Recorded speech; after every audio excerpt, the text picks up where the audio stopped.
up, Tom? Hey, Matt, how's it going, man? Good. Turns out my PAX didn't quite warm up in time. Oh, okay. So- I'm gonna hold off on partaking because I believe the last time we recorded, I fell off about 30 minutes in, and I think you were just talking, and I was staring at the wall. Yeah, man. Yeah, I mean, look, it's been. I got to tell you, man. I mean, this show keeps me honest in the sense that like makes me kind of have to like focus my ADD into like a certain direction, because, man, the shit that's coming out these days, it's coming out so fucking fast. So fast. Mind blowing. So fast. And it's funny because, not only is the AI, right, happening, we're using the AI to launch so much more shit. Well, and it's funny because I feel like the popular culture has already forgotten about ChatGPT. Like, they're this was really fun for like 10 minutes and now we couldn't care less. And that's fair. That's actually what I thought would happen. But that's just people not seeing the possible, like you're going to get some people that are like, no, you don't understand. This is going to revolutionize everything. And then you're going to get the rest of the world that is that, goldfish memory. Oh, yeah. Right. Oh, something else is shiny. Right. Hey, this celebrity posted a nude or something. It'll be something that completely distracts from anything that but that's where people like us dive in deep on the weird shit and hopefully come out a little bit better for it. And it's funny because we were playing around with it just for this show too. And, it's got a long ways to go. Should we tell them our formula? No, because it's still so preliminary, but I guess what I'm saying is like, it ain't perfect. I mean, it definitely isn't. It definitely isn't. And just if you ever ask for research, just check the links that it gives you. Right.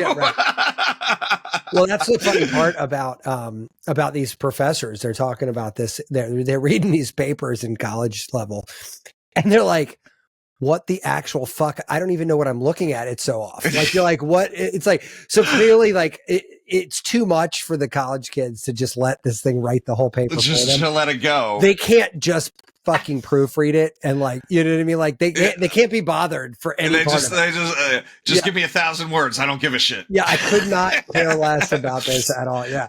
So like I think for the game that we play here, like it doesn't really play to like rely on it to do even like mild work without heavily fact checking and proofreading and like, so like to the point where it's a really cool thought, but it's just not there. It's not there yet. It's not there yet. No. But I do believe like 6 months from now we might be totally like, I don't even have to. Let's just Matt. Give us 2 scripts for this podcast. Right. Right. Make a joke every few minutes. And text me. Text me the cadence of what I have to talk about, and text Tom when he has to talk. Just feed us lines one back and forth. We'll just sit there and read, like off of a thing. Well, I mean, look, that's happening like someday soon. That's gonna be. Better yet, can you pull video off of the internet and stitch it together so it looks like me and Matt are having a podcast? Oh my God! Did you? Oh, there is a fucking amazing. Oh, what the hell is the name of it? There was an amazing podcast that I read about deep fakes.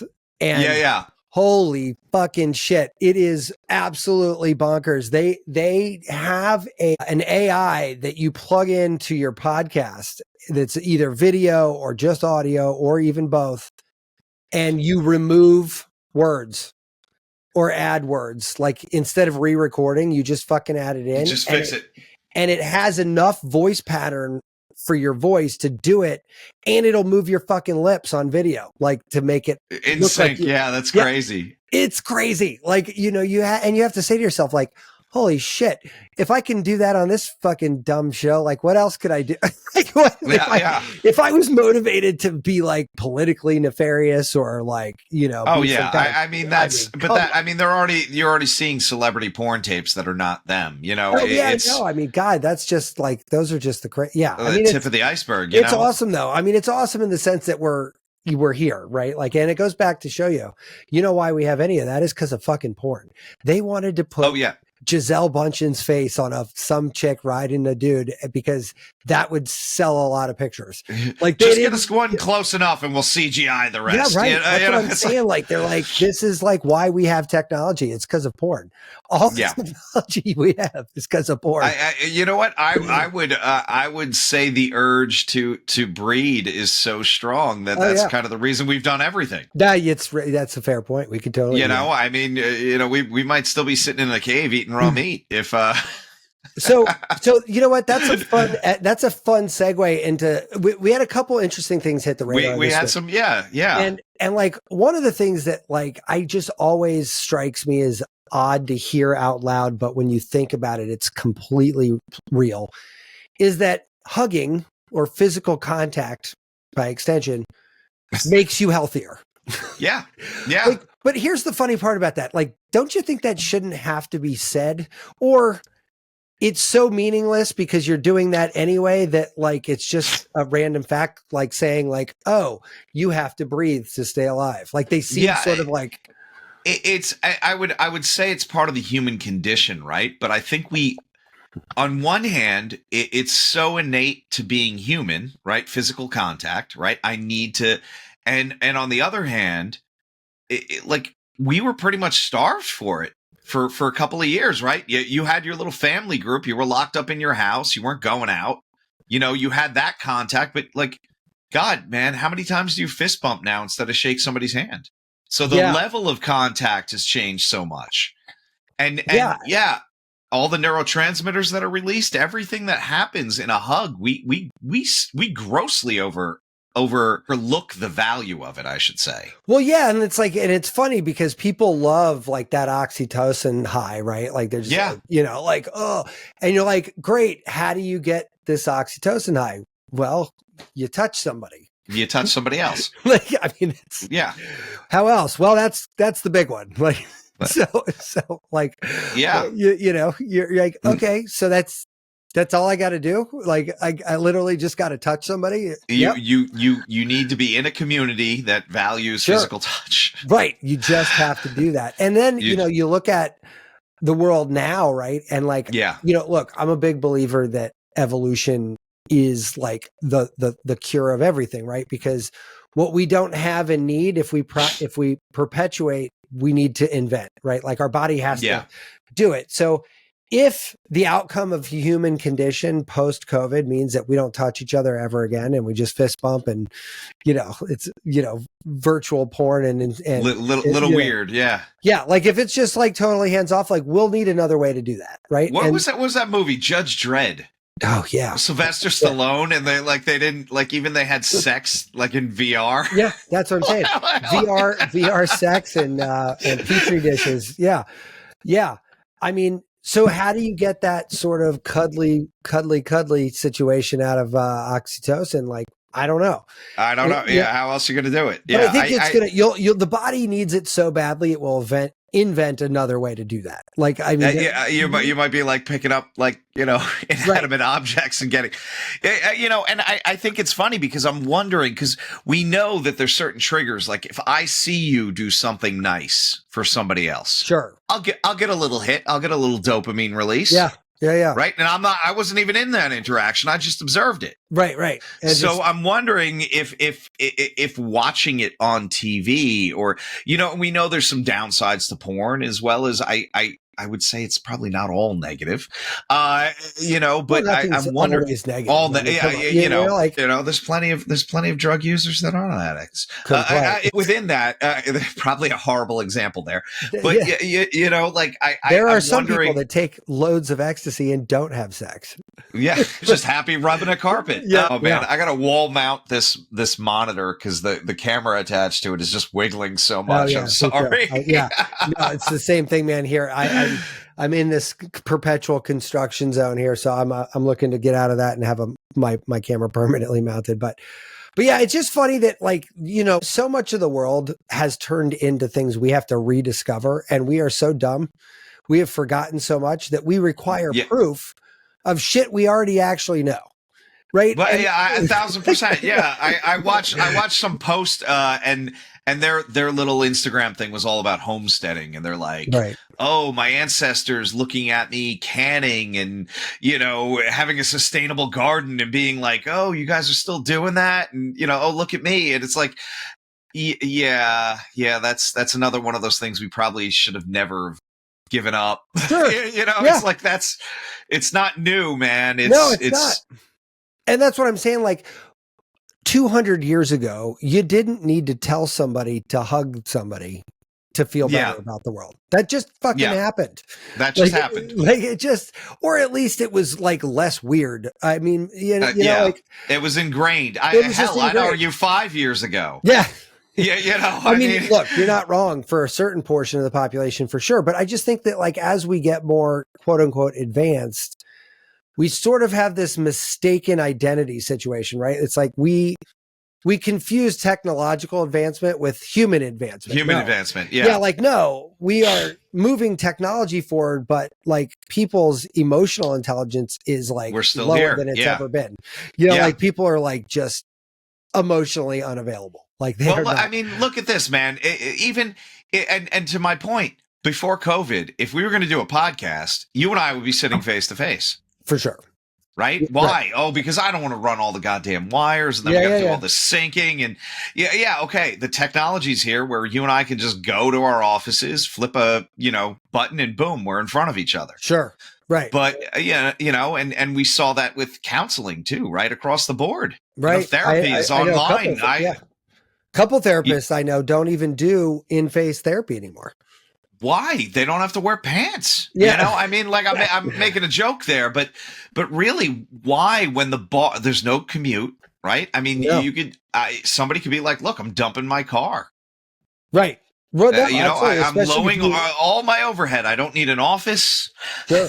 And like, who that really can really affect positively is like people who live in major cities where they don't really need a car. And now you're like, oh, well, I mean, I don't really need this. Yeah. Well, also think about it. Like now, and the rules have changed since COVID is kind of like we were told COVID's gone. You used to be able to do like your state telehealth relatively easily because it was like all hands on deck. Right. Some of that has been retracted, but like, hey man, my therapist decides to move to California. Sure. No big thing. Yeah. Right. Yeah. As long as they keep their license in Maryland, they can still do counseling for me. Right. Now, could you in that case, can they only do you because you're in Maryland? I believe the patient has to be there. Sure, but and don't quote me on that because until I can figure out a way to accurately put in needles at a distance. Sure. So I wasn't really paying too much attention to the laws there. It's like, it's like, oh shit, I got to go back to the office. It's only been 2 months. Yeah. Right. but right. No, exactly. But like you look at all these other, you see a bunch of studies come out about this. Like another one that was kind of was about impact of loneliness. Right. And so, it's funny. Well, it's not funny. Haha, but it's kind of interesting, I should say, that since COVID, all these studies have been focusing myopically on sort of all the things mentally that COVID that have gone for us, right? Yeah.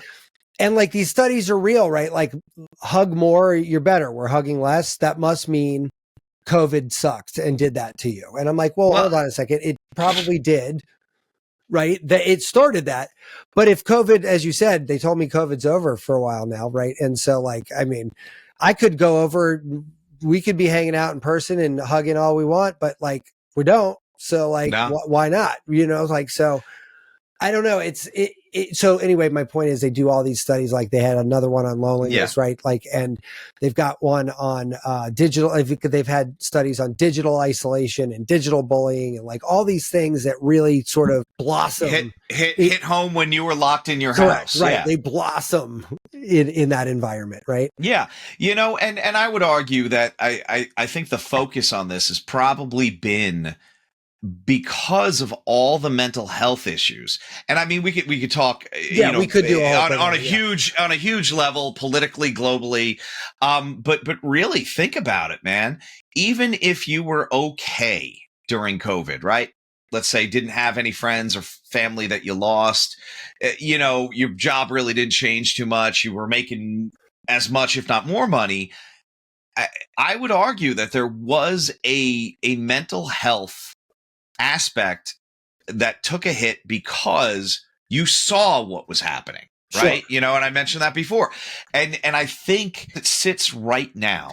Let's say I don't know too many licensed clinical social workers, psychologists, psychiatrists that are hurting for work right now. Let's say that. Yeah. You know, I mean, you call 10 people, you're going to get, hey, I got a 6-month waiting list on most of them. Sure. Yeah, no, absolutely. You know, but like, that's my point though. That's like kind of feeds to the same point, right? It's like all these people are busy because we are in this fucking like almost self-fulfilling prophecy in some cases, because look, nobody's arguing that mental health was a collateral damage of COVID, right? Yeah. Oh, definitely. Yeah. But there was this other study that I really thought was interesting, sort of my study of the week, which found it was a primarily Canadian group who did a huge meta-analysis of as many studies as they could find worldwide, right? That fit a very narrow criteria, and it was all about mental health and isolation in COVID. And it was a huge study. It had tons and tons and tons of research on it. It ended up having, I want to say, 137 different studies that got worked into it.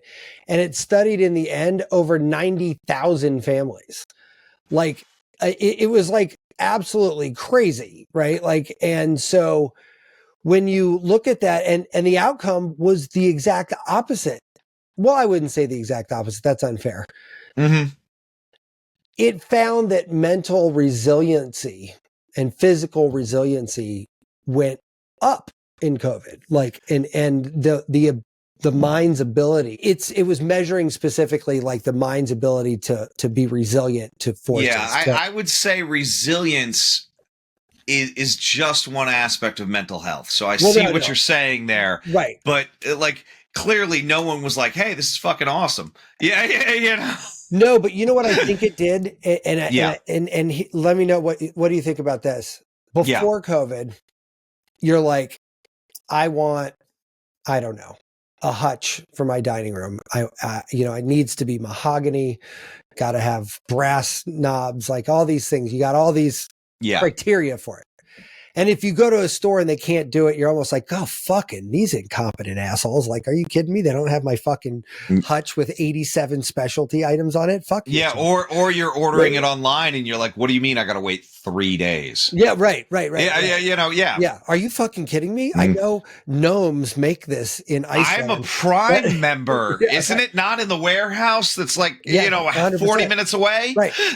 And like none of that really exists. Like really anymore. Like, I mean, almost nobody that you talk to these days is not making regular compromises when compared to that scale, right? Yeah. They're like, all right, fine. It's 3 weeks shipping. Okay, fine. Whatever. I'll live. I'll be reasonable here. Yeah. Right. Like, so that is, I mean, it's a stupid example of resiliency, but like that, if that's all that they're talking about is sort of like my brain's ability to sort of see through what used to be one thing and is now a very different thing. It's something different. Yeah. Then I can totally see that, because I think everybody, I mean, it took forever, but I think everybody sort of reinvented themselves. But I guess what I'm asking is that their definition of resilience, or is the resilience the mindset that, hey, I'm going to get through this? I'm wondering there. Right. Well, so what the study ended up concluding was that overall mental health did not decline. And in particular, resilience went up. Sorry. And I realize now that we might have misfired on that one, but no, that's okay. That's okay. Yeah, I want to make sure we're talking about the same thing. But here's the funny part. The asterisk here is it really only affected rich, wealthy countries. So I did some like research down this hole just to kind of see. And it seems as though what I could find with other countries, specifically developing countries or like for third world countries, so they did look at that. It wasn't they just did excluded. Not. In these studies, they were excluded. They just didn't make the criteria. So like it was not, it wasn't it wasn't factored because they were not even included. But when I went looking for studies in those countries, what I found interesting is that not directly stated, but it felt very much like it would have supported that, because it seems like overall the lower income countries didn't actually separate as much as we did into pods. Like, we didn't like disappear, or there was no social distancing. I mean, if you were that poor and your job was on a field or in a market, you could not go to work. You couldn't. Yeah. Right. So like, and you know, I'm drawing a bunch of conclusions based on not official conclusions, but if you think about it, like, developing countries would have been far less socially distant, right? So if that's the case, all the shit we were just talking about with dopamine, Oxycontin, like oxytocin. I hear that's a problem in some developing countries. I hear that's definitely a different kind of problem. Yeah. But like, wouldn't it make sense that if you Venn diagram those two things over one another, that you'd come out with it makes sense if these people didn't stop doing all the shit that makes us human. And then they would have been just as resilient. Right. Like, maybe that didn't really matter to them. You know, like, maybe it wasn't a factor. So I'm also wondering if those you know, let's call them the wealthier countries, because they had access to the internet and because they had an ability to shift how they did things. I'm wondering if that's some of the reason for the resilience as well. You know, so like, you know, they resources. Yeah, exactly. More resources made it more able to become resilient. Sure. Like, it's real easy to be resilient when you have to go from, you know, HBO to Showtime. Yeah. You know, like, it's not, you know, that's not exactly an earth shattering. Hey, what do I get to do? Do I get to binge all the shows? Yeah, sure. Okay. Yeah. I'll make it. Yeah. Be fine. Yeah, totally. Nothing will happen bad to me. 10 seasons of Scrubs I got to catch up on. Oh, holy shit. I'm watching that with my kids right now. I fucking love that show, man. Dude, that was one of my favorite sitcoms. My kids absolutely like love this show. Like, we have been binge watching. We're up to season like 7 right now. It's crazy. Like, I mean, we'll watch like 2 in a night, like, you know, just because, which is not crazy for you solo binging, but like for me and 2 kids. For kids, yeah. Like, you know, well, you know, on a Friday we might hit up, like, we might get to 4. But you know. I gotcha. You know, the writing, you know, was lighthearted. It was well put together. God, now I'm gonna like sing love songs. It's really funny though, because when we were watching those and we were younger, like, when they were live, I don't remember Friends being so fucking crazy, but we watch old shows with my kids, and one of them was I was like, you know what, we love this show, Friends. They're like, yeah, sure, let's give it a shot. We watched the pilot, and he comes out of the room in the first scene. He's coming out, he pulls a pubic hair out of his teeth when he was going down on his lesbian wife, and I was like, what the what? That just went right over our heads. I mean, it must have, right? But like, I'm sitting there going, I don't remember that. Fuck, I had no idea. So anyway, we're watching, and like, there's 18 references to fucking sex in the first like 3 minutes of the show. I'm like, oh my fucking God, this was on at like 8 o'clock on a Thursday. And this was TGI Can't Miss Thursday or something like that. Yeah, this was a Thursday night show that parents watched with their kids, for Christ's sake. Like, what? I gotta say, so there's a new Night Court out. Oh my God, yes, with John Larroquette. I went back to watch the original ones. No. I did not realize it was on from 1984 to 1992. Wow. And let me tell you, I'm watching that. It's on like Freevee or something, on one of the free ones. And there's an episode about a transgendered woman.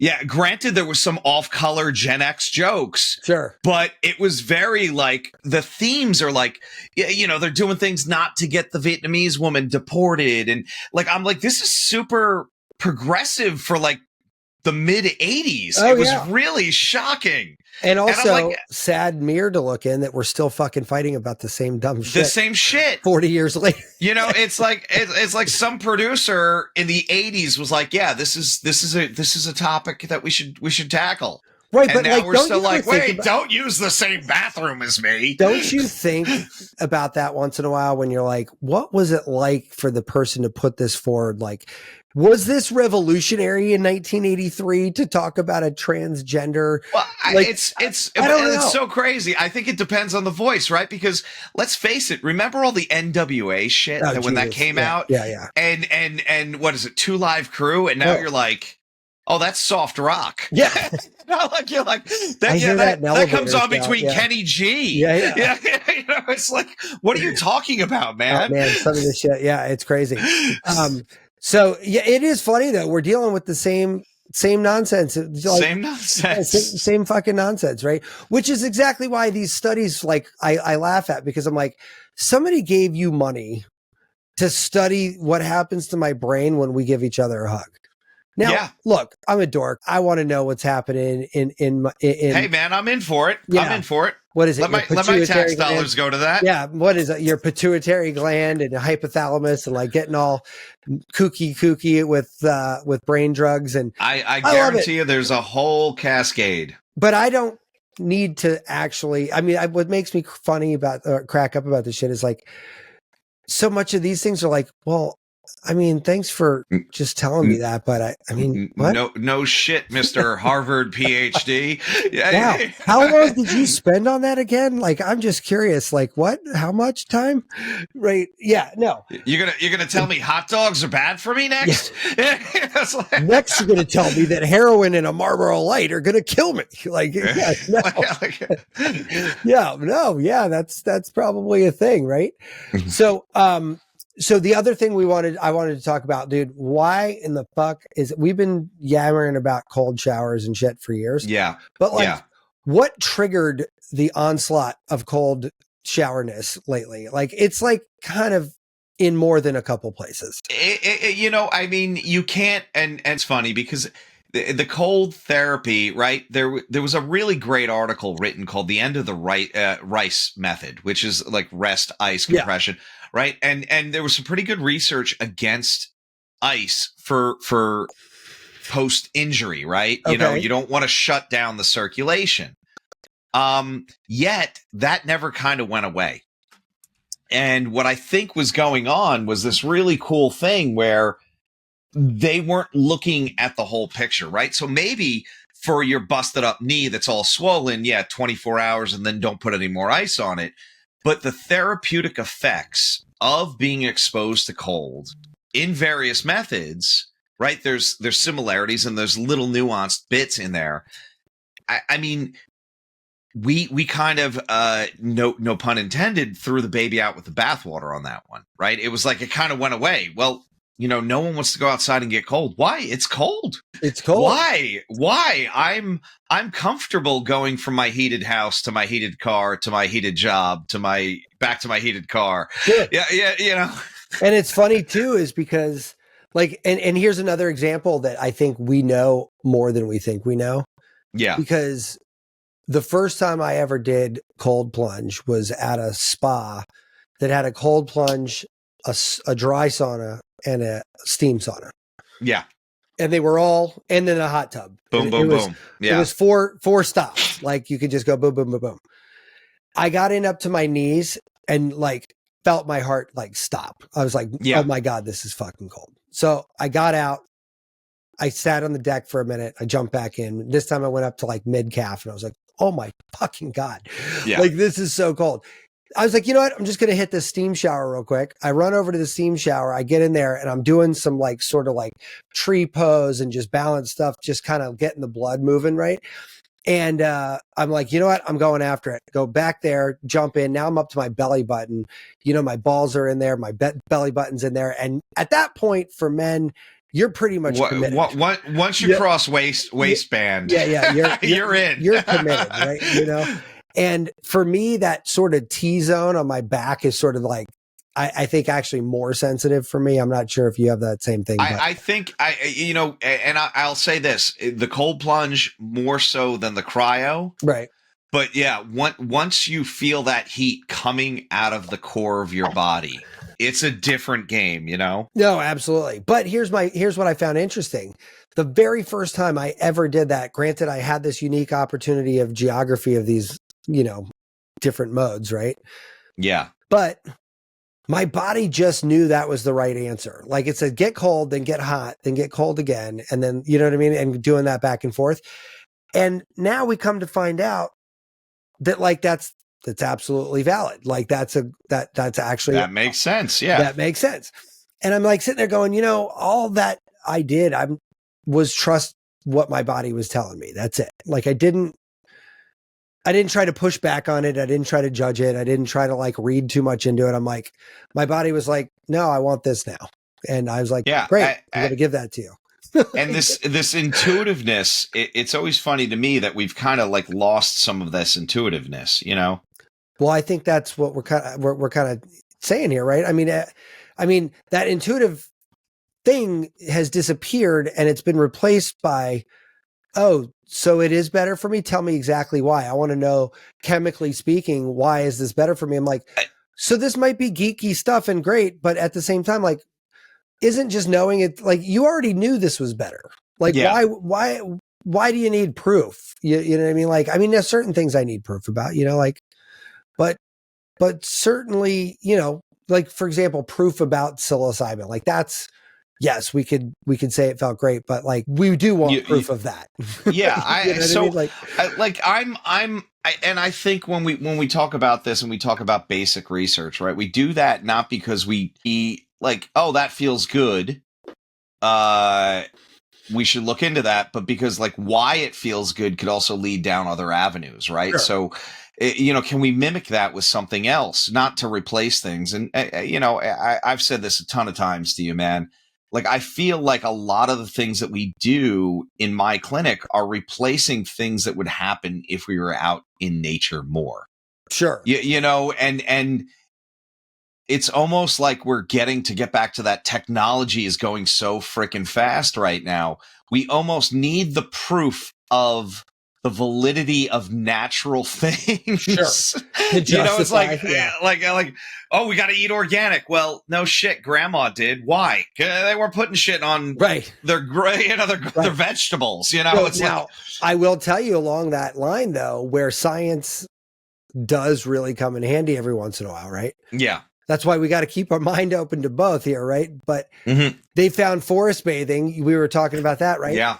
Forest bathing. They're like, why do all these Japanese guys who go out in the fucking pine forest in Japan, why are they so happy? Like what, like what's going on there? So they did all these studies and they're like, oh my God, we all have to like jump up and go to Japan.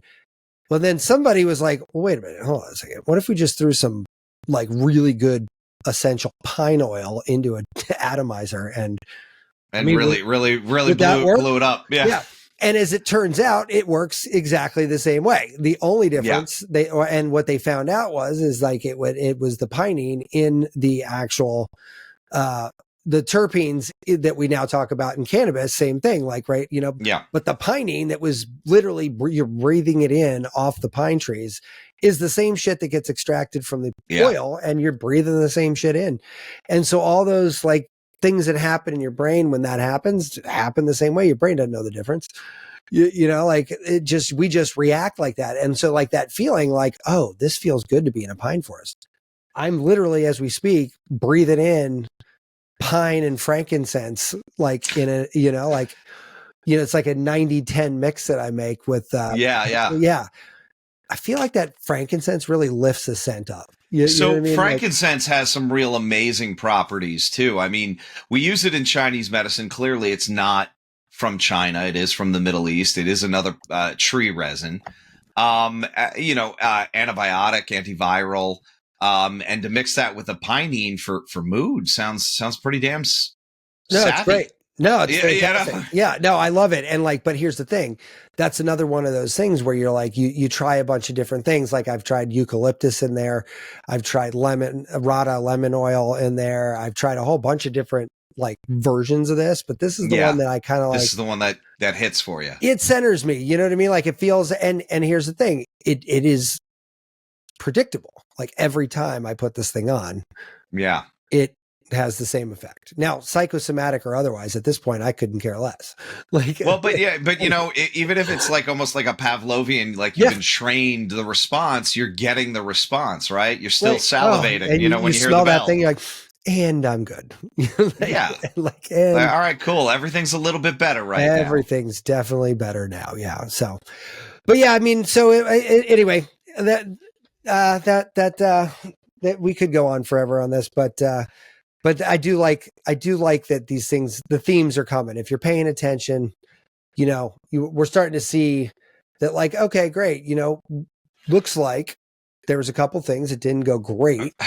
Yeah. But there's actually like a bunch of stuff that ended up being not so bad. Right. And like, so we can, as I try to tell my kids, right. And I read this somewhere a long time ago, but it takes the same amount of energy to be, basically an asshole about something as it does to not be an asshole about something, and so like, I'm like, just, don't be an asshole. Yeah. Let's kind of focus on the good part for a minute. Like, we spent a couple of years doing the bad thing. Let's switch the script a little bit. And I think this gets back to, like, for every one piece of good information or one or two pieces of good information, we take in 9 of negative pieces. So, and that's a survival mechanism, right? We know that's the left part of the amygdala that's freaking out the whole time. But and you do the same thing, by the way, in marketing with positive reviews versus negative reviews. It's the same thing, right? Like it's you probably have to saturate so many positive reviews just to offset one little bad one, right? Yeah, because somebody could read through 50 testimonials. Great. One person says this was a bullshit thing. And they're like, oh, this product's questionable. So how sus? And what's funny about it is that what person's review could be about it came in 4 days instead of 3. Yeah. You know what's funny? Nothing to do with the product at all. I just signed with a company for something, and I checked them out online, and I saw a few reviews, and the conversation I had with the person I was signing with was like, look, man, you got to talk to me about this first. They had a very rational, level-headed response. And I was like, you know what? I hear that. Right. And I'm going to go with you. And in the back of my head, I'm like, yeah, but that one guy. That one guy said. So funny. So what are you getting into these days, man? Man, I've mentioned, we talk a lot about being Gen Xers. I got invited to a couple of ska shows over the next couple of weeks, nice. And they're old time bands. And now I'm going like, wait, if I'm 46 now and those guys were older than me in the 90s, like, I mean, how many of them have all their original parts? Yeah. Yeah, I mean, not many is probably the right answer. Not many. Yeah. I saw the Specials, old school British ska band, and the photo. There was one dude with one sad ass dread hanging off the side of his head. Oh my god, that's so funny. And I was like, oh my god. We watched we had watched that show Raising Hope with the kids a while back, and we were missing somebody the other night, and we're like, all right, we need something to watch, but we can't watch any of the stuff we're working on because not all of us are there. So we watched this thing of Raising Hope, and there was a flashback episode when she was a teenager, and they were playing Punk Rock Girl by Dead Milkmen. I love Dead Milkmen. I mean, fucking greatest band. My kids looked at me like I was a mutant. I was like, oh my God, this song's amazing. They looked at me, they're like, this might be the worst song I've ever heard in my entire life. It is like the fun, like they like, oh my God, they have so many offensive songs. Oh my God. But Big Lizard in My Backyard might be Big Lizard in My Backyard. Fucking greatest songs ever made. My favorite is probably Stewart. And it's totally not PC, but that's the whole point of it. It's some redneck in a trailer park, telling his conspiracy theories, even back then. I mean, I mean, God, what and it's funny. How do you ever justify those lyrics these days, right? Like, I mean, could you ever do those songs anymore? I think because their approach was so, and like if you look at the punk scene, unless you're a skinhead, and there's even like good skinheads, they're so all inclusive, and hey, we don't want social or class or race or anything to judge. I feel like that's the place where, like, there's a punk band called the Angry Samoans. Oh yeah. And I don't know if they're Samoan or not, which I don't know if that's cool, but they literally have a song called I Found Hitler's Dick. And it is like, what the hell? And it's funny. Yeah. And I think we talked about this one time about that. What is it? Kentucky Fried Movie. Fried Movie. Oh my God. Fucking Lord. That might be the worst movie. Like, I mean, it's hilarious when we watch it, but it's so inappropriate. It is poking fun at those things, right? It is. Like almost like there's a way to do it. And then there's a way to get blacklisted. Yeah. I mean, to have BB King come out and say, did you know every 6 minutes a black man is born without soul? And come on, man. Oh, man, that's hilarious. I want to go watch that movie again. And it's going to be so fucking dated that I'm going to be like, I laughed at this. And by the way, the Angry Samoans are from LA. They are, in fact. No, I did not pick up a particular Pacific Island accent. No, they're from LA. They're just to let you know. I can believe that. West Coast punk always seems to be a little bit more like the world is shit. Here's a funny song about me fucking your mom or something. It's right. That's funny. Oh man.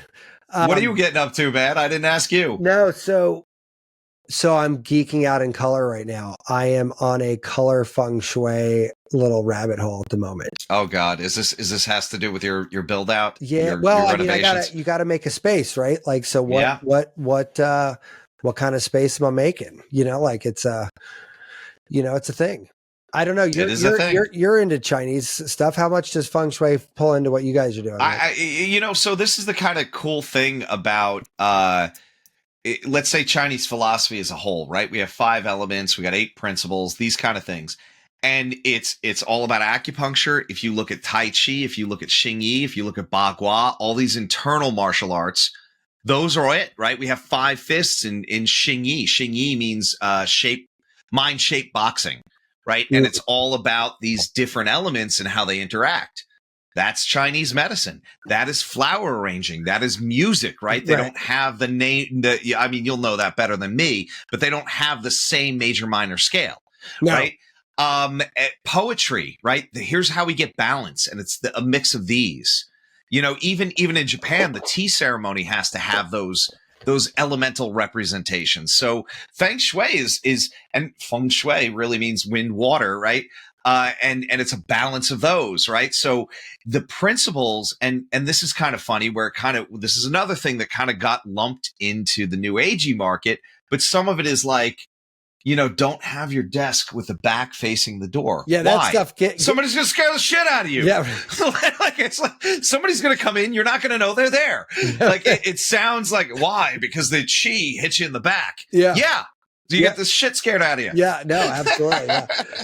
What I do think is cool about it, though, is like, and so I've the jujitsu thing for a long time, right? I mean, yeah, jujitsu, same stuff, same principles. Yeah, it's all, hard and soft and everything like that, right? And what I always thought was interesting about that is that, again, one of those intuition things, right? Like, if I explode into somebody and fucking disable them, like completely take their, block their attack and completely stun them, that's the hard explosion. And then it's followed by a very calm down, graceful pick up, throw to the ground and subdue.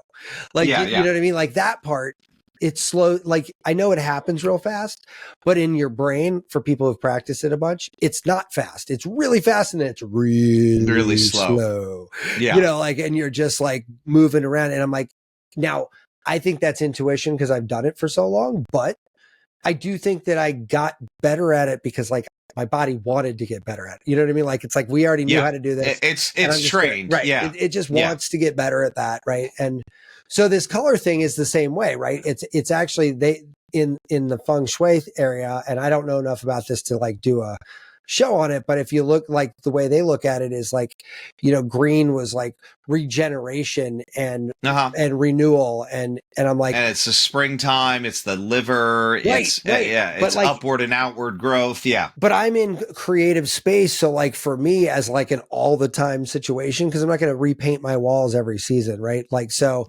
not saying that would be bad. I just don't have the resources to paint the walls every few months. Right. But I mean, if I, you know, so green might be a really good idea, but then I think if you're talking about creativity, that is the right. But here's the thing though, red from Chinese medicine. Right. Yeah. But red is this super auspicious color that brings prosperity and energy and you know what I mean? Like, so you're like, okay, well, you know, I want that too.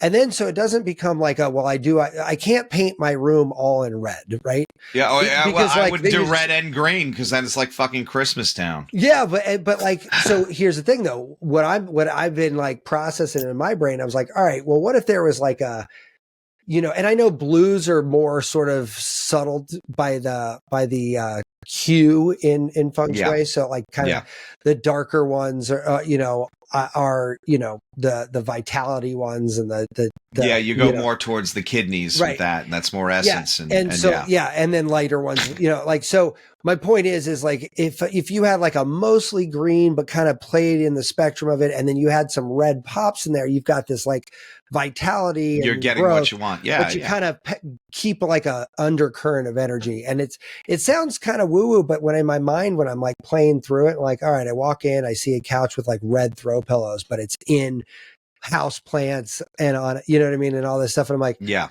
I kind of feel that. So it's been a fun little rabbit hole to go down, to just be like, I wonder what that would be like to walk into this space like all the time. That's super cool. Yeah. So I've always wanted to get better at the feng shui stuff. If you want, I know a couple of feng shui people. We can get them on the show maybe. Oh, that would be fun. I see now. I like it enough to have a conversation with somebody about it. I don't like it enough to like study it yourself. Yeah, study it myself. Yeah, exactly. So cool, man. All right, well, man. Check you next week. Totally. Take care. All right, take care. You bet. Hey, Tom. Hey, what's up, Matt? Oh man, you're a little under the weather, huh? You know, I gotta say, I still haven't officially gotten COVID yet, but in the last 4 months, I've gotten every fucking other thing. Oh wow. I was like, have you not gotten COVID because you are not testing for COVID? Or No. I've had a cotton swab up my nose more days than not. Oh, right. Yeah. Okay.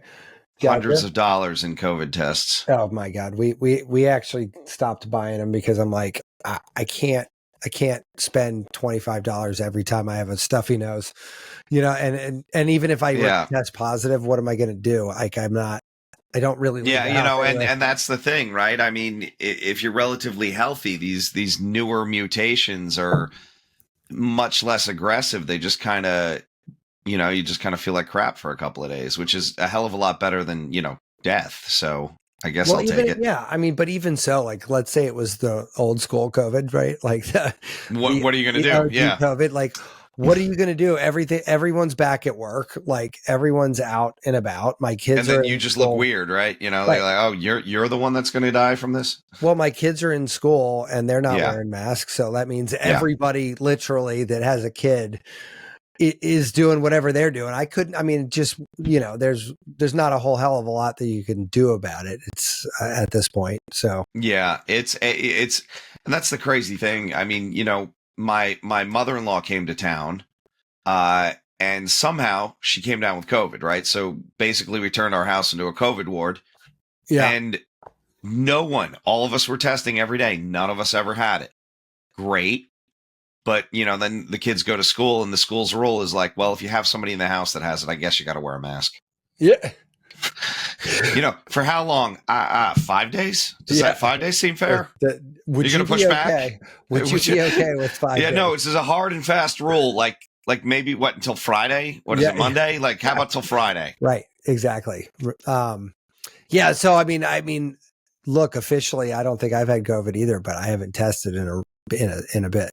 So I'm glad to have missed that boat. There was no FOMO there. But let me tell you, new flu. Oh, that sucked. Yeah, oh, yeah.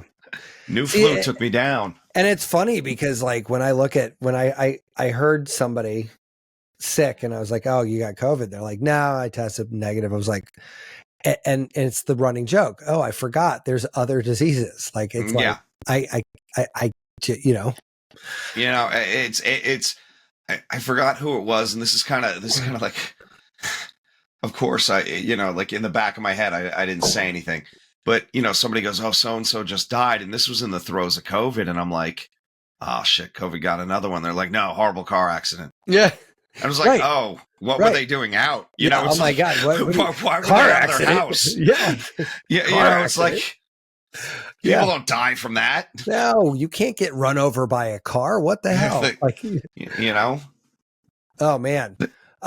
Yeah, no, I mean, it sucks that you're sick though. I mean, geez. What are you going to do? It could have been so much worse. And it's funny. I feel like I'm kind of back to if it's not knocking me down, I'm not going to stop. It's all right. Look, I'm going to wear the mask. Oh, are we back in masks at the office? No, they're still optional.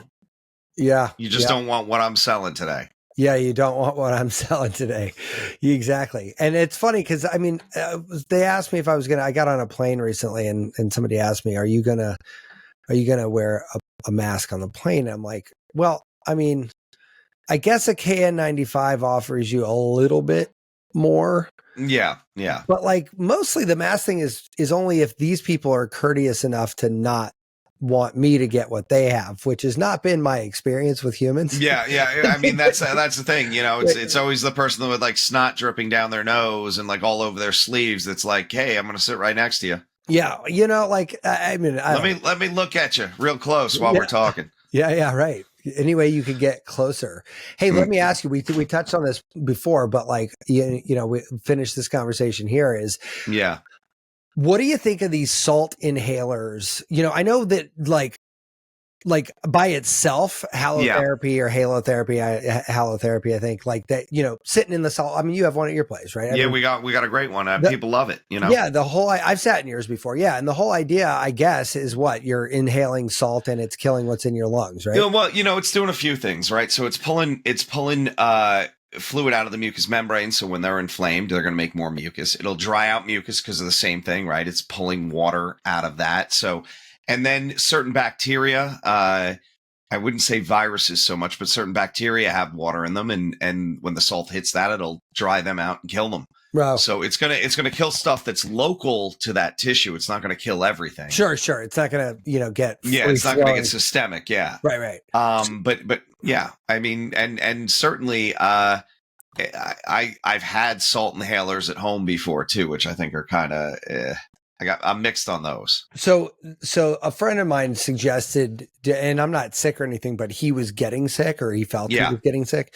So he puts a couple drops of that Lugol's iodine, and just puts it, I guess, I'm assuming right into the salt and just uses it as a sort of a viral bacterial. Is that a dry salt one or is that a dry salt one? Yeah. I mean, the one I was looking on Amazon, I mean, it's funny because they're like $11. Like they're, and I mean, like they're fancy ceramic ones and they got chunks of, salt in them and no, like a fat thermometer that you suck.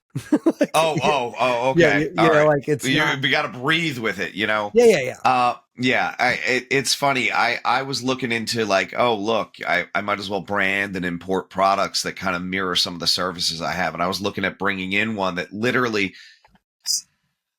it didn't really look like a bong. Mm-hmm. It looked like a vaporizer a little bit more. It was ceramic and round and then had like a mouthpiece that came. Yeah, that's probably the one I'm looking at. And then they had filters on the bottom, not filters, but airways on the bottom. So when you suck in, you get the air passing through the salt. Right. The only problem with that for me is like, one, you're not inhaling it through your nose then. Right. So this whole part is discredited. Correct. And then the other thing is like, they're like, breathe through this for 30 minutes. It's like, you want me to breathe through a fucking tube for 30 minutes? Right. And it's maybe if you gave me a mask, like if I had, like a CPAP machine or something, maybe. Yeah, I mean, the friend who suggested it to me, I mean, he will use it he'll rip it like a bong hit, right? It'll just be like, I can see that being a little bit better. I mean, the one I had chunks of Himalayan sea salt in it. And I'm like, unless I shake this first and get some dust going, what am I really getting out of it? Sure. And that with the halotherapy things, like you're actually atomizing the salt, right? Like it's not fully atomizing, but what happens is, I mean, I love my equipment. It's so like futuristic looking and you know, it does some really cool things to your physiology. But like the salt therapy, it literally is a salt mill. So it just grinds the salt into a powder. And then there's a fan. You know, I mean, there's no other way to say it. It's just like, what does it do? Oh, it takes like really fine salt, makes it a little finer, and then kicks it into the air around you. Wow, that's crazy. Now here, let me ask you something. Could I take a halo generator and drill it into the side of my infrared sauna and make a little? You most certainly can. I almost bought one that already did that. Yeah, but I didn't buy that. So can I retrofit this thing? If you search halo generators, I'm sure you can find one. Especially if the sauna I have has like 4 ports. There's 2 above that are like it's the cedar wood, but around that. There's a couple of ports that like have little ways to put things in. Yeah, they're I'm pretty sure. I'm pretty sure that's what you can use. I'm pretty sure you can use that as the way to hook the halo generator. Yeah, these things are on Amazon. These things are spendy. This one's $795. Believe me, man, if I told you what I paid for my salt pod, you'd be like, oh, you dumbass. Well, no, but I'm just saying this is like a desktop halo generator, and it looks like it sits on like your nightstand and just puffs. Probably just puffs salt in your face all night. No, it's like literally on your nightstand. You just throws it. Yeah, no, I mean, and it's $800. I mean, that ain't cheap. No, but like honestly, I really feel like a lot of these technologies at some point, and we've talked about this before, it's not going to be the guy that's selling them for $1,000. It's going to be the guy that, you know, decides to sell them for 40 and sells, you know, 1 million of them. Yeah. Well, this one is 5 this is a humidifier halo generator. That's interesting. Oh, that's interesting. That's also $800. So I'm wondering, with the cedar sauna, do you think you can put the halo generator in there and then not have to worry about like scale buildup or something inside the wood? I mean, like, I think your salt machines, you could wipe it down with a paper towel. Like I mean, it's a fiberglass, super, super smooth body. And what we do is I hate to say it, like I'll pull that halo generator, like the brains of the kit out. It's kind of like under where you sit. And take a shop vac and put it, because they have these tubes that come up behind you and blow that salt in front of your face. Sure. Oh, right. So I can put a shop vac into the tubes down below, shop vac all the salt that's just laying there. Of course, my kid was in it a couple weeks ago, and I'm like, why is there salt all over the floor? Why? Did you play with it? Yeah. No, I didn't touch it at all. So the 60-year-old woman that used this before you, she's the one that dumped it? Yeah. Yep, was her. That's funny. That's all. Yeah. I don't think she can fit down there, honey. No, wasn't me. You know, it's funny though, like $800 is expensive. Let's call that as it is. Yeah. Right? But what it also is affordable if you were really into this and you wanted to do it, like if you wanted to do it, right? Yeah. And like, now, I guess it's sort of the equivalent of your home infrared sauna that's like a blow up tent thing. Yeah. Yeah. You know what I mean? Like, I can show it to you right here. Like, it's not exactly like, it's not like getting a regular infrared sauna. Well, you're not going to have friends over and be like, look at my sauna. Mm-hmm, you know what I'm saying? It's not like part of the home spa. Yeah. It's not part of the home spa. Yeah. So it's utilitarian.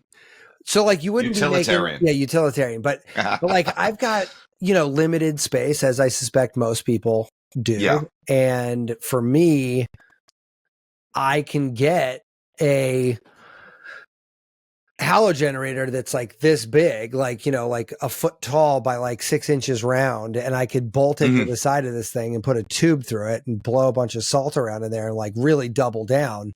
Yeah. Well, I mean, you have that footprint already dedicated to. Well, that's what I'm saying. Like you've already got it. Like, so it's like, okay, well, $800 is a little crazy, but I mean, I'm already in for many pennies. Might as well be in for. Well, that's the other thing. I wouldn't be surprised if you could call the company that you bought it from and be like, "Look, do you have a halogenerator attachment?" Right. They might have one now. Yeah. And I think I even looked at like a red and near infrared light with the infrared sauna, right? And it was a combination unit. Yeah, they said don't do that. Yeah, and that's what, I'm like, well, you're only supposed to have 20 minutes of that. If I'm going to sit in that sauna for an hour, does that time out on its own? And then what do I do? Do I sit there in the dark? Is it, like what happens? Yeah, I looked at that too. And like they said, don't do that. It can really fuck with you. Like you're not supposed to be under the red light that long. Like the generators that we have. Yeah. Yeah. Yeah. And I think that's a fair assessment. I did see an interesting study recently on the red light where they were showing it does actually improve vision. So they said that in people over 40, and I'm over 40, so it was interesting to me, obviously. Yeah. I forget what it was called, not macular degeneration, but macular. I'm going to pull it up too. There was something about like your ability to see shadows and color and stuff, and like they were saying that it actually helps with that, which of course now, ever since I read that article, when I'm sitting in mine, I'm like, basically my eyes are like wide. Well, it was for dry macular degeneration. Oh, so you have a wet and a dry version, and for the life of me, I've had a hard time recalling anything. So I know there's two different ones. Sure. One of them's wet. This is not it. Gotcha. Well, the funny thing is now I'm like, look, even if it's wrong, I'm not in here long enough for it to matter. So like I open my eyes real wide and I put them like an inch away from the light, and I'm like, oh geez. Well, because like it actually, it does improve blood flow. Like there's a bunch of things that it'll do. So like, I mean, look, I don't think it's going to hurt. There's so many other things that we probably do. Right. Yeah. A, it's not going to hurt. And B, if it helps like a bunch of things. It's not just like one thing. So I'm like, fuck it. I don't care. Well, we got to find, there was a weird documentary that was on about like, what do they call them? Breatharians, the people that don't eat. Right. It's a weird, freaky, like, don't even be vegan. Don't eat anything. Just live off the sunlight. Oh, right. Yeah, and I, rational, people. and they talk about it, and a few of the biohackers and the researchers are starting to talk about, early morning sunlight because of the red and the near infrared. But these breatharians, that would be like, you get up and you start staring at the sun as it's rising and then as it's setting each day. And then you can increase that. And they're like, that powers you and you don't need to eat. And, I mean, that shit crazy. Right. But there is something to that red light. Well, no, listen, every crazy thing is backed by a morsel of truth, right? Like, of truth, so, like, yeah. I mean, it had to start somewhere, right? I mean, people didn't just make shit up, like, I mean, they might have made up other shit. Everything around it, yeah. Yeah, right, yeah. No, but yeah, I don't know. These things are like not like, I mean, we saw recently, and we might be selling it on Headshop, but this, I guess, at home furniture grade cold thermogenesis tank. And it's like carbon filtered, UV sterilized, recirculating, constant temperature, like 34 to 65 or something like that. And they're really expensive, and they're like $18,000. So what is the use for that then? Like an at-home plunge tank, essentially. But okay, all right. So you're throwing me off because it's on Headshop, and I was like, well, yeah, because we got this whole thing. Is that how you get the keef off the? No. It's we got a whole section on sort of biohacking stuff. Yeah, that's cool. That's cool. And so yeah, but like, so I'm looking at all this cool, neat stuff, but that tank in particular, I mean, I think it's great, but I've told you before, I am a cold wuss. Like the one weird hell thing I'm not sure I could do is cold dunk. I mean, I've done it a bunch, but it's miserable. like it's not something I could do daily, I'm also like, I got to the point where I could do, and this is not me bragging, because I think, the more you brag with this stuff, dumber you are. But like the cold plunge is a completely different animal from the cryo. Yeah, I've gotten to the point where negative 160 Celsius, I'm in there for 3 minutes and I'm like, yeah, it's cold. Yeah. Well, you're not even shivering. No, I'm cold. And they're like, but you're so calm, and you're like, look, maybe I froze the thing out. Yeah. But I get into the cold plunge and I'm like, you know what? This is miserable. Yeah. Can I make it? Yeah, sure, I can make it. Do I enjoy this? No. I get out, I feel a little rush, which I burnt that out from the cryo too. Like I wasn't getting the endorphin rush from the cryo anymore. Oh, interesting. And it's not like I was doing it daily. I don't need the endorphin rush though. Like that's kind of why I do. I mean, look, I'll be honest with you. Like when it comes to any of the cold stuff or even the red light stuff, I'm a little bit, I mean, I know a lot of the science behind it, but I'm kind of mostly operating on blind faith that this is going to do something, right? Like, I gotcha. There's so much evidence to support that it does, but like, honestly, it's an emerging field. So like, I think it would be naive to be like, we fully understand this, but I mean, that's the thing, right? But it ain't going to hurt me. Well, and it's so weird because there's starting to be this backlash on the cold plunge. At least what I've been seeing in the news, like they're trying to figure out how to make that the bad guy. And in my head, and this is when I get crazy conspiracy, Tom. I'm like, that's right. It's probably curing something. Well, it's probably curing something, and now you can't sell a drug. See, now I'm on the other side of that. I actually think that given how absolutely piss poor our health is as a statistic, the chance of a cardiac event from a cold plunge is outrageously high. It's more significant than doing the cryo. Oh no, absolutely 100%. That's what I'm saying. Like, it's got real absolute potential for death. And I'm saying that without actual statistical numbers. I don't have statistical numbers either, but I've run 7 Ironman and 2 of them had somebody die of a cardiac event in the water.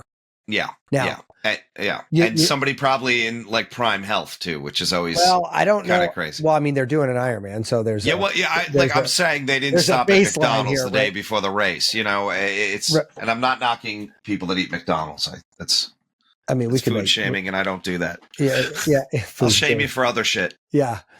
No, look, they probably weren't super unhealthy people, but like, here's the funny thing, man. Like, I'm not like this, never got like this, but when I was, and I just was thinking it's time to get my toe back in this water, but up to COVID, I was doing an Ironman and at least 2 marathons a year, like every year.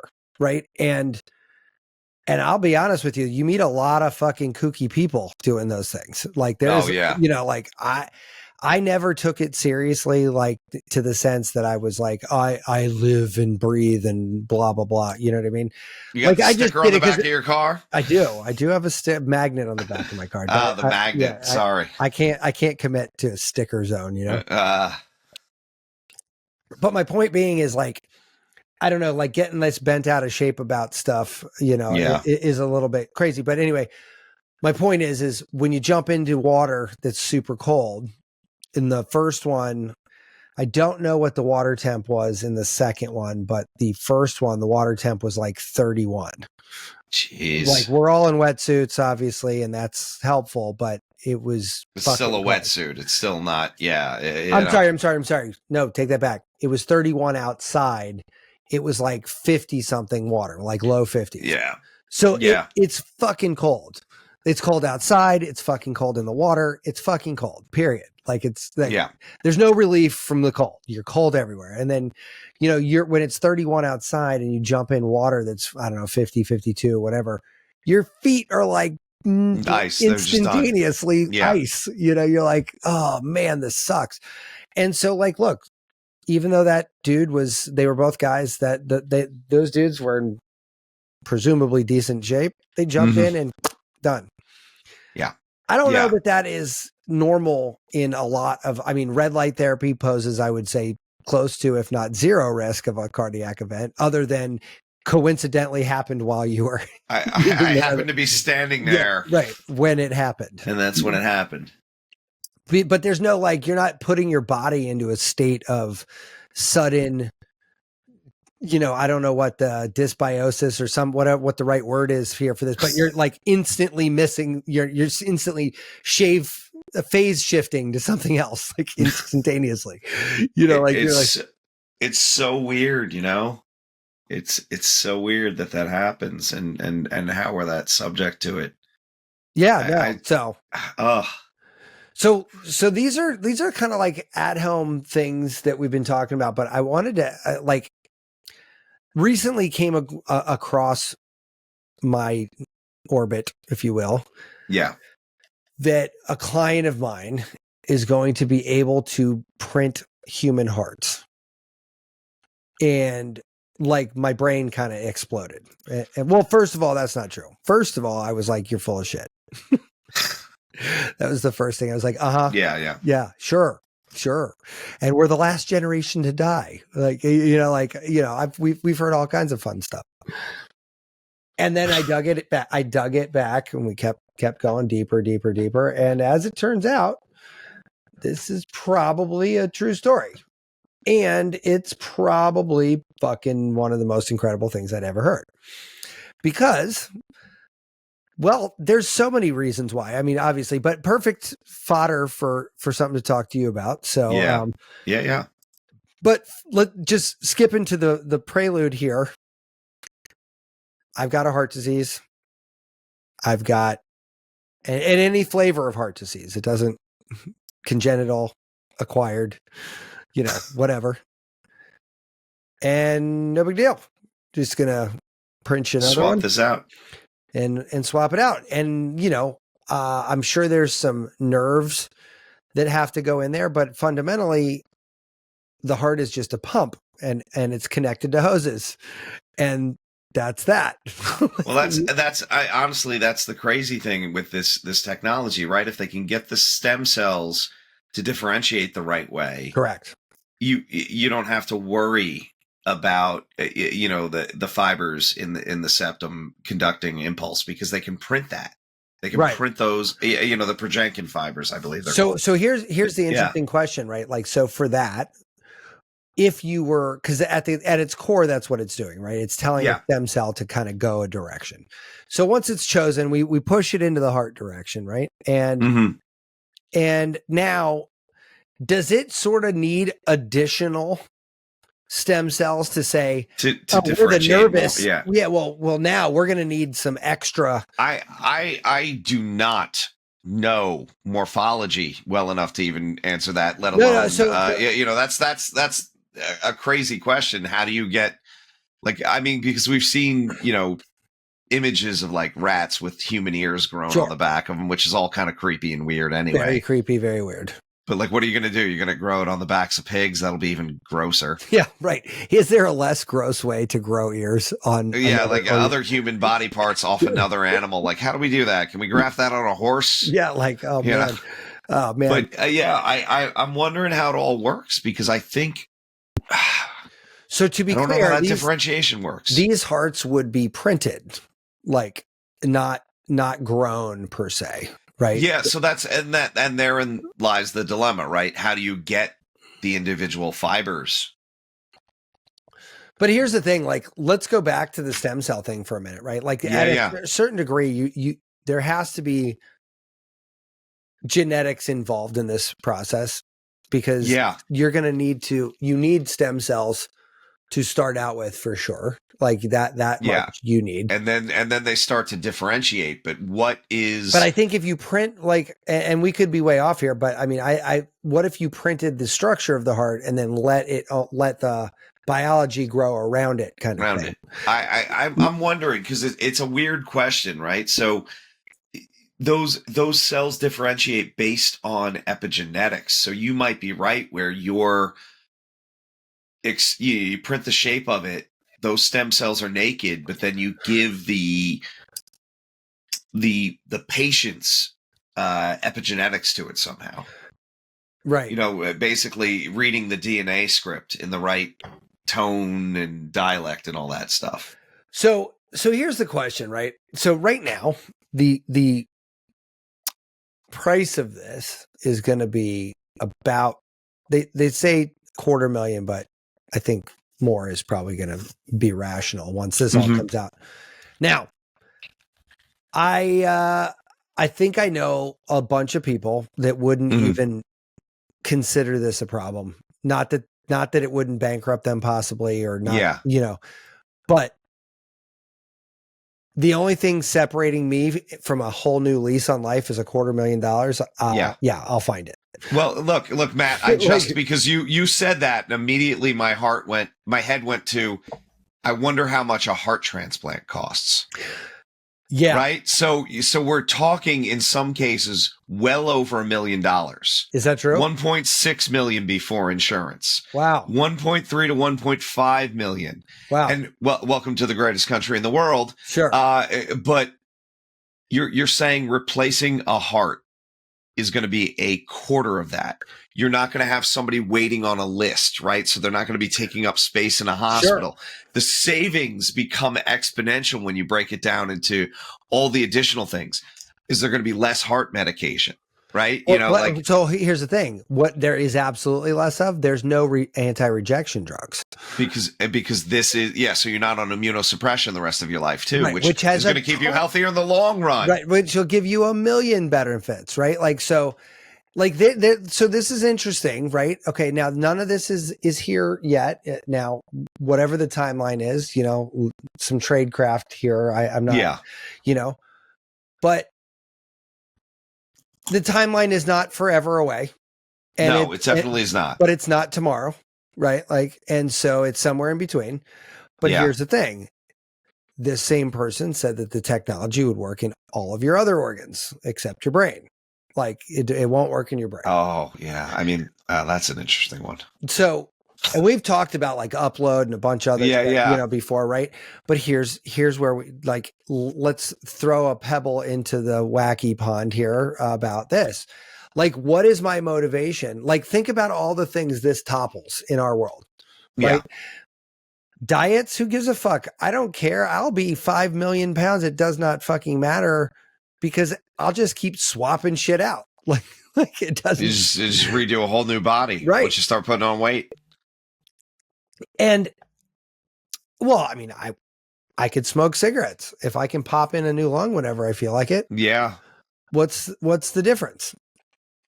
I mean, what if I was a guy with enough money where I just said, I'm going to keep smoking cigarettes, and every 5 years, I'm just going to reprint new lungs and a new heart. You could literally just keep doing that shit forever. Isn't it? And here's the thing: the only thing that separates me in that point is money. Yeah. So the only motivation here is cash. And then I don't need to tell you this, but there's a bunch of people in this world that are not going to really like that. No, a whole hell of a lot. And here's the thing. I don't know. And this is going to sound horrible, so don't think I'm a complete douche just yet, but I don't know whether to condemn them or applaud them. Right. Because on the one side, it's absolutely awful. The separation between literal life and death becomes the number in your checking account. However, on the other side, the only reason that technology can exist at all is because of people's checkbooks. Mm-hmm. So it's sort of like one of these weird questions, because you dip your toe into immortality, right? There's a bunch of reasons why that's not emphatically true, but you're dipping your toe into immortality, and but you're doing so at the expense of everybody who can't afford it. Yeah. How many movies? I mean, we always bring up movies like that. It's they're all about. There's so many. I mean, Hunger Games in a roundabout way too. Right, but even like that movie, what is it, Snowpiercer, about this rich class that drives a train around when the earth is frozen over, and all the slaves are in the back shoveling coal into this fucking thing, and then they eventually uprise and they move up cars essentially, and the cars are stratified by your social caste. The closer you are to the front, the wealthier you are.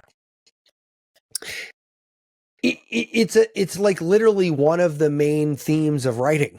I mean, class struggle will always be a main theme. Right. And so like, this is an interesting topic because they said their goal is to get it down to $20,000. Right. And so that's an admirable goal. And look, even at 100,000, well, I would say insurance companies would swing at it, but 20,000 is amazing. Yeah. So let's say they get it down to 20,000, right? Yeah. What this also means is that the dude who smoked 9 packs of cigarettes a day and 3/5 of Jim Beam, can just print himself new lungs and a new liver any fucking minute he wants. If they have health insurance, who's going to print it out? Now, the senator who could afford it now is probably, or if you go by statistics, is probably an alcoholic, maybe a drug addict, maybe both, definitely smoke cigarettes.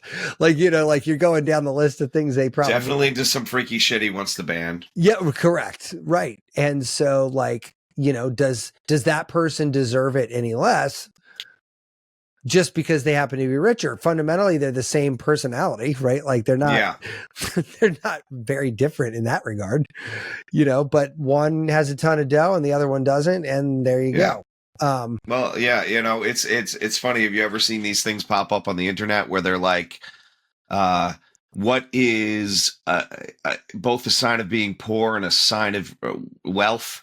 And somebody's like being able to speak 2 languages.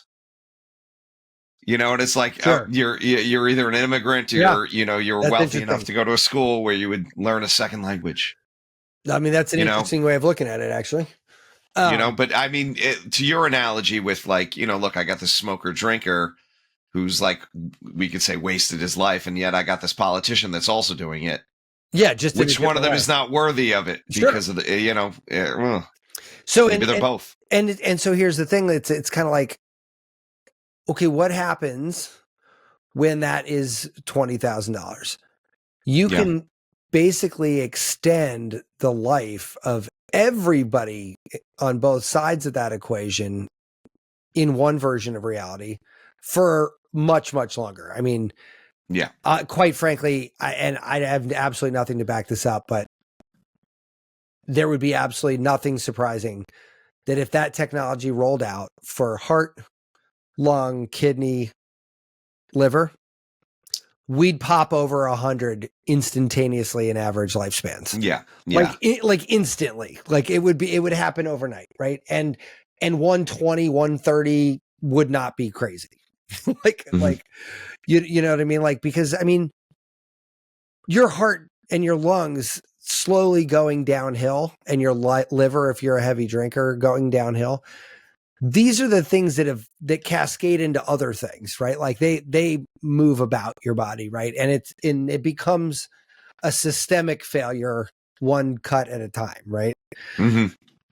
And so if you didn't have that, like the cascade wouldn't happen, right? If I replaced my liver with a 18-year-old liver every single time, and I did that every 2 years, and you wouldn't have to. You'd have to do it every 20 years. So, I mean, let's be honest. Well, I'm wondering about the, how do I say this?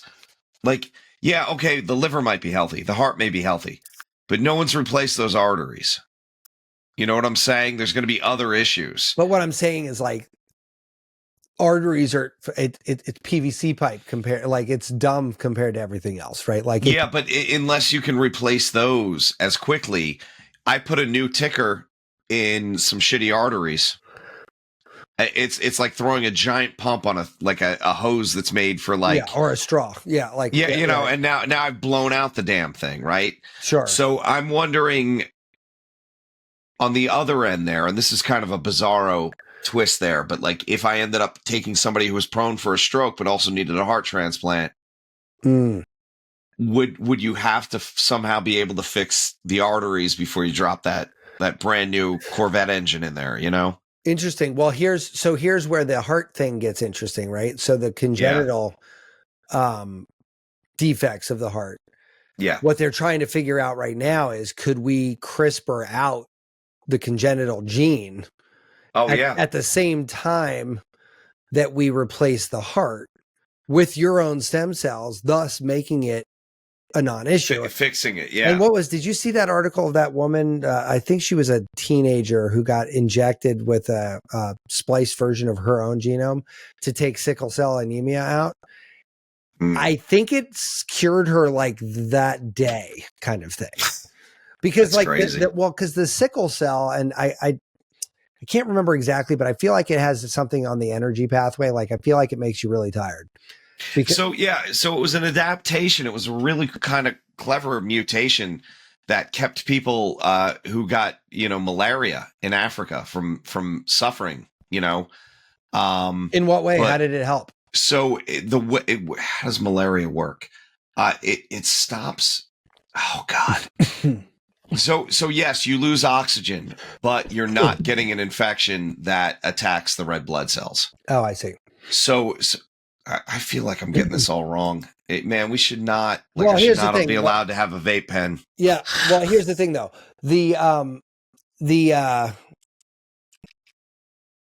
took her blood, they crisped out the mutation, and they put her blood back in, and it basically made it so that it went away, and so she felt better like pretty much immediately, because like the thing that was bogging her down was the thing, right? And if you made cells that didn't do that anymore, then they would hold oxygen properly, and then those just eventually took over as apoptosis kind of took its I think, what is it, 42 days, right?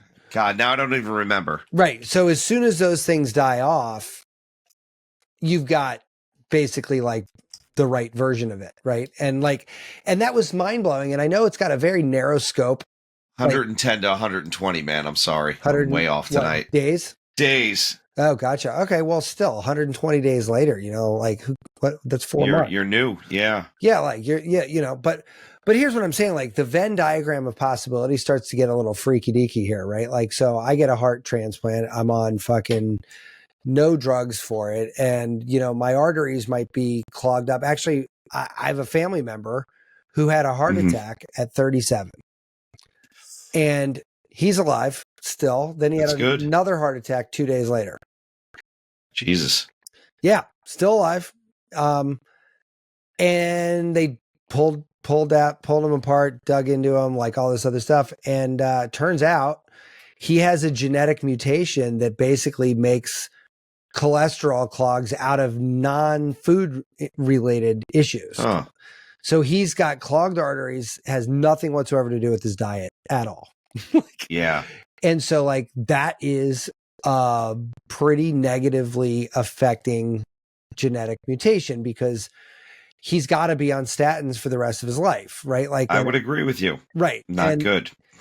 And, living on statins the rest of your life has a bunch of shit you don't really want to be associated with, right? Yeah. And weren't you talking to me about all the crazy shit? So you get a lot of weird cramping because statins leach your body of CoQ10. So they as they're blocking cholesterol in the liver, they're also blocking the production of CoQ10, which is needed for, the Krebs cycle. So I take CoQ10 every day. Could you counterbalance statin use by just? That's normally what people do, but they're even a little bit deficient in that, right? So CoQ10 at one point they're like, oh, it's only for heart health, but no, all muscle, all cells need that. Sure. So you'll associate it with keeping the heart healthy. But if you're taking statins and you get cramping in the legs, it's like one of the cheapest. Well, not the cheapest. CoQ10 is not the easiest to produce.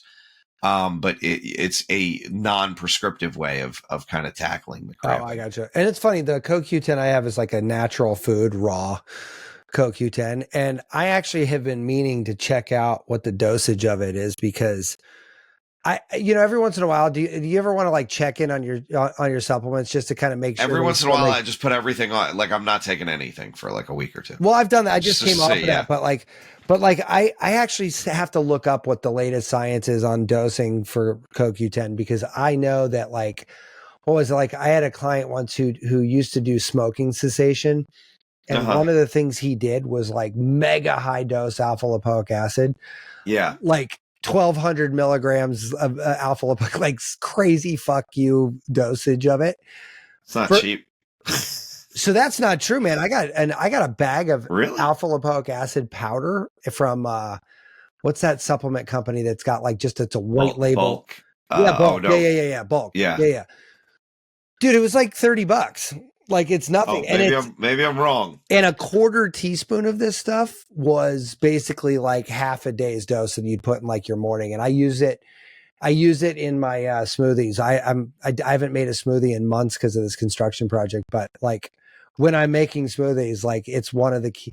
My smoothies have a very weird but specifically designed list of ingredients in it. I think we talked about it once, but yeah, alpha lipoic acid is cheap. But anyway, he said he used to blast people with ALA and CoQ10 to try to quit smoking, because while you were quitting, it just fucking infused your body with all the shit it needs to rapidly heal those things coming off of it. And I was like, well, I've been taking it for years, so I'll just keep doing that. But then I was like, well, maybe I don't know what the dosage is or should be, you know? Hold on. I'm actually. You got it right here. Just realized it was sitting right next to me. I'm going to, all right. We got to find out now. I need to take a rabbit hole here. So, oh, wow. They're actually using it for quite a bunch of different conditions too. Oh, really? Diabetes to, I'm sorry, I just lost it. Yeah, 200 milligrams is what I'm taking a day. I don't think that's very much, actually. That's pretty low. Hero dose. Oh, wow. 600 to 1,800. That's not too bad.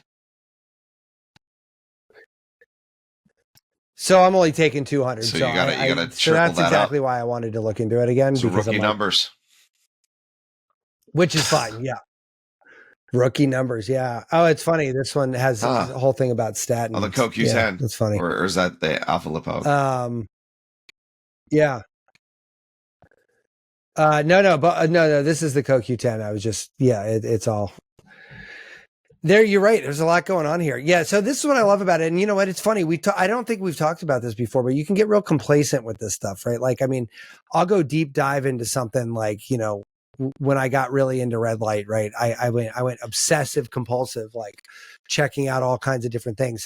God's honest truth, I haven't looked up a single fucking thing on red light. You satisfied the curiosity. Like, well, not just the curiosity, but I satisfied what I was looking, like I got the information out that I needed. I bought the equipment that corresponded with the information that did what I wanted it to do. Like, and then I kept using it. Like, there was nothing left to do. It's like, kind of like, okay, well, I mean, I could still obsessively research red light. Yeah. I mean, how much not really sure why I would, is there to know too? You know, it's like, well, and also like, yeah, I mean, unless somebody says, by the way, we just found out that it kills you, which I think would have made CNN or like it would have been on the airwaves. Like, I don't think it's really critically important. Like, you know, so, but every once in a while, especially with the supplements, because I take them every day.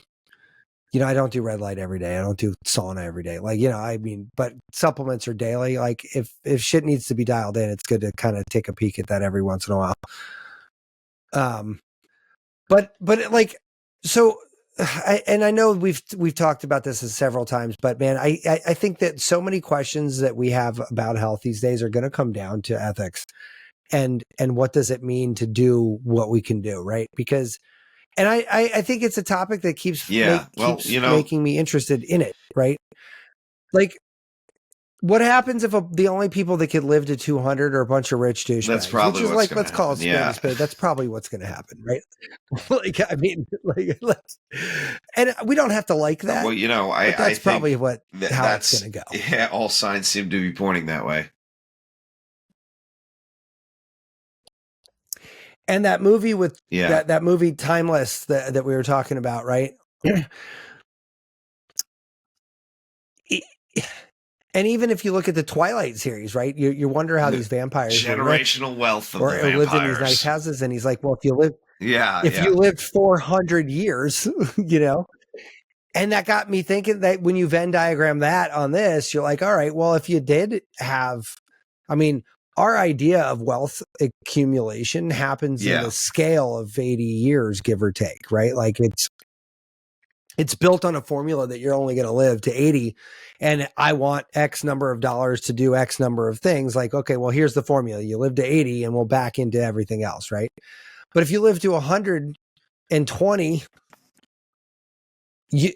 that's like 50%, increasing those numbers by what? 50%? Like, yeah, you know what I mean? Like, so you're like, okay, so if you made it to $100 million, there's a huge fucking difference between 100 and 150 million. Like, I mean, I know some people say no, and I think I can see that argument, but still, you're making a lot more money, not just a little bit more money. You know, like, and so amplify that just 2 generations, right? Like, you don't even need to go very deep. And you've got a bunch of people like in the poorest rung of society that have gone through 5 generations, 6 generations in the time the elite class has gone through 2. Like, imagine the deleterious effects over time. Yeah. And I mean, that's kind of what we're seeing now, isn't it? You know, and now you just add this exponential health growth to it, and the gap just gets, you're going to end up having to eat them. there's literally no other way. I mean, that plays out, right? Yeah, I mean, it does get it. I'm not sure what I'm saying is, like, by the time they're living to 150, you know, they got drones circling their house that'll kill you before you get any. You know, you're not going to be able to just go up there with your rifle in hand and be like, we're gonna take care of this now. They're gonna own a whole militaries. Yeah, right. They already do, but you know. Oh no, it's a whole military.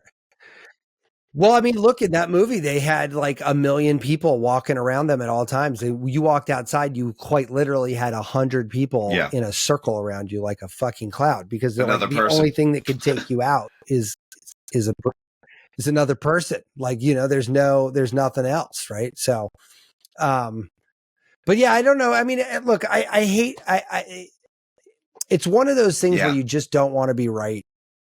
But like, the reality is like, it's cool to talk about this. And I think about this a lot. Like, I'm not in a super financial situation, but I'm comfortable and can play with like an infrared sauna, which was not, you know, I'm not necessarily buying. Well, not right now, but I guarantee, like if your insurance didn't cover it and it was $100K, you know, what do you could figure out a way to finance that, you know? I'm sure you could. But then this opens up all the things, you know, comes next. And this is where I was going, right? Great. You want to live for another 50 years and you can't afford it. Here's a 49% interest rate on a fucking heart transplant. And look, we'll give you the cash tomorrow. Fucking done. Oh yeah. And you're going to hear stories of them having repoing organs. Now you create. Yeah, and now you've got a whole fucking indentured servitude sort of model that's like baked into that whole nonsense. So great, I lived to 150, but I had to fucking bust rocks and pick up trash pretty much for what we're doing now. 150. No, I know, but I'm just, you know what I mean? It's sort of like, all right, well, I mean, on the one hand, great, we're living longer. That's kind of fun. But if I had to finance my whole life, like mortgage my whole life away to do it, I know this all sounds crazy, but let's be honest, like these things are like just as plausible as not. No, man. So anyway, what are you up to these days? I'm trying to recover from this. Normally I kick stuff much quicker. So I think this weekend's going to be a lot of sleeping. That's pretty much it, man. What do you got going on? Anything new? Yeah, I will not be doing that. I've officially called it. 2023 is my research year. That's it. I'm calling it. I'm officially making it my research here.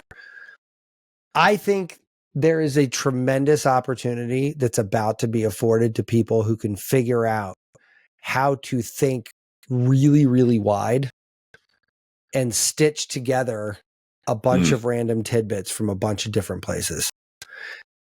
Because you know how that phrase, there's nothing new under the sun? That has never been less true than it is right now. Like we have, it should be changed to everything under the sun is new. Like it just, we talked a little while ago about the AI thing in 2023, right? Like this continues to just pummel us at an unimaginable rate. Like and so now basically the only rational way to approach this in my mind, right? And this is my crazy talking, is to just accept the fact that literally any dumb thing you think of is possible. The trick will be finding the ingredients to make it plausible or producible. But there's literally no idea I have been able to think of in the last 60 days, let's call it, that I can't imagine how to actually get it done. Like there is a pathway for pretty much anything at this point. And like the list of things that gets in quote unquote impossible is so infinitesimally small at this point in time that you're like, well, let's stop even being curious about impossible. Let's just figure out what we want to do and let's just figure out a way to do it. Right. And so I want to take, I'm taking some time to just kind of figure out like the winning formula here isn't necessarily stitching together certain things. It's stitching together the formula, right? Like it's stitched together like, okay, well, how do you assimilate new technology into an output that you can make useful, right? And I'm not even necessarily saying commercially successful, but like there's a bunch of things that you can do that are just plain interesting that might make zero money, but are just fun to do. And I have broadcast loud enough into the universe that I want to meet people like that I'm meeting a bunch of random people so I'm officially doing nothing and I'm also doing everything. Like it's very like meta. Just taking it all in at the moment. It's very meta, yeah. Oh, you did? By the way, I did look at HR goggles today too. Those things. we might have to back off the vape pens. No. So we'll talk about that some other day. But I don't know. I'm feeling like I have to buy one, but I really don't want to. I still play with the Trip VR meditation program. It's fun. Oh yeah. Maybe we do one of these episodes in VR goggles. We'll have to set up one of those meta meeting rooms somewhere. I mean, things. I know. I just kind of want to wait until Meta's like done and it's not like a beta, so I can just can you just tell me where to go? I'll give you my credit card. Just like I'll give you my credit card. Tell me where to go, and we'll meet there and have a good time. Like that. So, all right, man. Let's talk soon. As always. Bye. Thank you.